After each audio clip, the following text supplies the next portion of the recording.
Welcome to my channel Lenovate. In this video, I am going to discuss with you guys the contraction and the action potential of the smooth muscle and how the action potential is generated in the smooth muscle with the concept of two waves, that is the slow wave and the spikes. We are going to discuss in this video. So starting from the action potential in the smooth muscle. One thing we should clear about the smooth muscles that these smooth muscles act as a syncytium. The smooth muscles are attached with one another through our gap junctions. So if the action potential is generated in any one point of the smooth muscle, this will going to contract all the muscles of the GIT tract, all the layers of the GIT tract, and because this there will be a generation of action potential and spreading of the muscle contraction in all the directions. So this concept was clear that the smooth muscle will act as a syncytium. Now coming to the two important waves that are present in the smooth muscle. The slow waves. The slow waves are simply the changing in the resting membrane potential, the undulating resting membrane potential, that is about minus 50 to minus 60 millivolt. In between this is the resting membrane potential for the smooth muscles. So when there is a slow change or there is a increase or decrease that is not equal to a threshold but less than threshold, there is increase and decrease and changes in the resting membrane potential will simply causing these slow waves. These slow waves are at the intensity of 5 to 15 millivolt and at a frequency of about 3 to 12 per minute along the different sides of the GIT tract.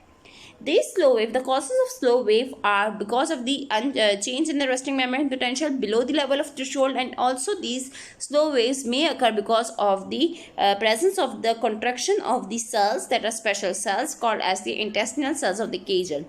So these are the two reasons for causing the slow waves, and they are just slowly present in the smooth muscle, mostly in the GIT tract. Now these waves do not cause the action potential. Why? Because these waves does not reach the threshold level, that was plus 40. That was plus 40. This is a threshold level for causing the action potential, but these waves does not reach the threshold, so that they do not cause the action potential to be generated. So if the action potential is not generated, no muscle contraction can take place at all. Now coming to the second wave that here you can see is the spike waves. These spike waves are the true action potential waves, and these waves occur when the slow waves become positive or when the resting membrane potential become more positive than the 40 millivolt.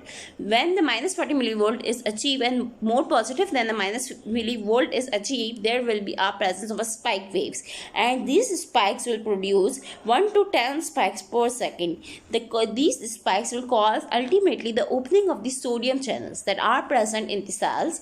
These sodium channels will ultimately causing the rushing of the sodium, and it is causing the depolarization. Here you can see this is a depolarization because this was greater than minus 40. The positivity occur and there will be a depolarization. When there is a depolarization because of the entry of sodium channels, what happened? There will be an opening of calcium channels. When there is slow opening of calcium channel occur, these calcium channel will ultimately causing the muscle contractions.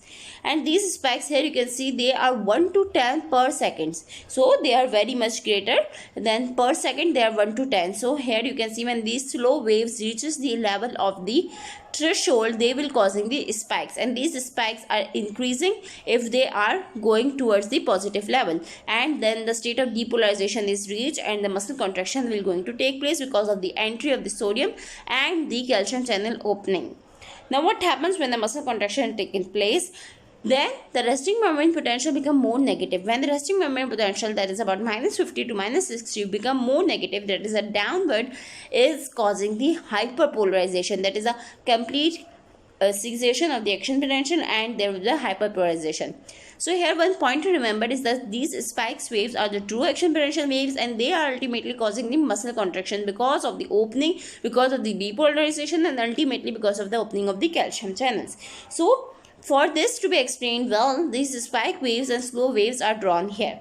Now these spike waves and slow waves by combinedly causing the tonic contraction of the smooth muscle inside our body, the contraction of the smooth muscle is tonic. That means there is a slow contraction and there is a peristaltic waves going on through all GIT tract, and this tonic contraction is because of the presence of the slow waves and the spikes that produce in these waves. So this was the explanation, and here it is written the time. On the x-axis we have taken the membrane potential, on the y-axis to get better explained.